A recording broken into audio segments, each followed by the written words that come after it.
I work at the emergency department, and there was this lady. She was medically fit. She had her discharge papers and she had her medication. So that's the whole package. And the only thing was she was waiting for her transport.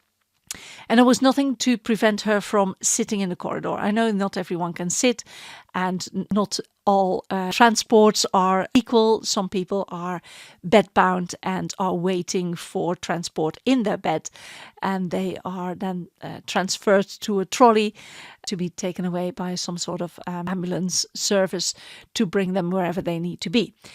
That was not the case with this particular patient. She was physically capable of sitting in a chair, and it would do her no harm whatsoever if that were the case. That particular day, there was a puzzle. So we've got bays with 4 people, and 4 people per bay, and then we've got side rooms with 1 person in a side room. Those side rooms are used for patients who are either immunocompromised, so they are in the side room to protect them. And there are patients who've got some sort of contagious disease. So they are in the side room to protect the rest of the patients. Not all contagious diseases are created equally, and some are worse than others. And in this case, we had a patient who had a contagious disease already in one of the side rooms. Yet there was another patient who was in one of the bays who turned out to have a contagious disease that was even more contagious. It was even worse. So the one person needed to come out of the side room, and this patient with an even more contagious disease had to go into the side room. Now, if you think that's just a one-on-one swap, that's not how it works. First, the patient needs to come out of the side room.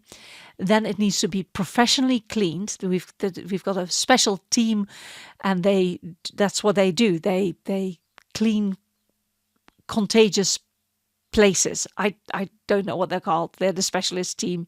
So for a while, you've got 2 contagious patients in the bay, and then the highly contagious person need to go in the side room, and then his place needs, or his or her, I can't even remember whether it was a he or she, it doesn't matter, needs to be professionally cleaned, and so on. Anyway, you also try to put certain people together, preferably male and female separate in separate bays, and there are more parameters to keep in mind when you start moving patients about.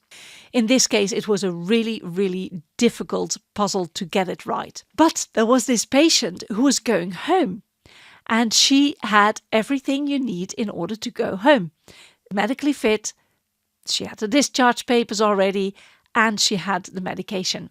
So there was nothing to stop her from leaving. So the nurse in charge politely asked her to wait in the corridor, and it was a no. It was a blank statement of no, I'm not leaving my bed.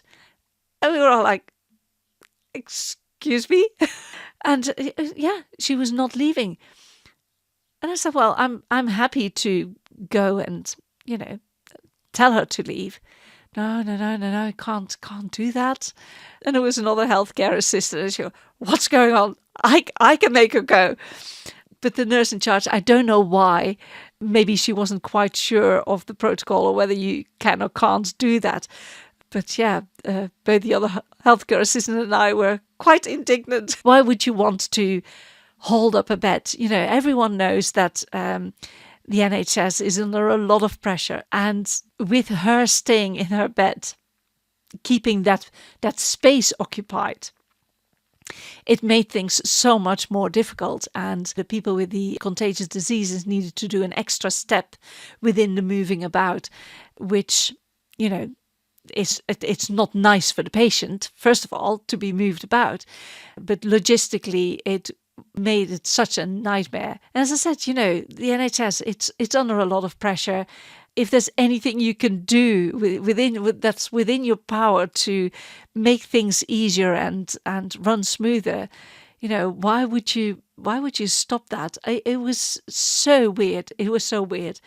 So yeah, as I said, there's a first for everything. That was a first. I hope that I never have to deal with it again. I did ask the line manager, and she was flabbergasted. How can someone do that? And we do have carte blanche to move people on. Just start moving their stuff to the corridor, which is where they can wait and they can still have, their cup of tea, and they can still have a meal if that's the time of day. But they need to be moved on. And the rest of the patient needs to be as safe as possible, because, of course, that was another thing. As long as there's 2 infectious patients out there on a ward with very, very, very ill people, that's not good. You want to avoid that at all costs. So yeah, please, if you're listening to this and you live in the UK and you ever find yourself in that position, or you find family or friends in that position, please make sure that they move on to the next, phase of their healing. And in this case, it would be the corridor. That's the end of this particular rant. Thank you for listening. And until we meet again. See you. Bye-bye.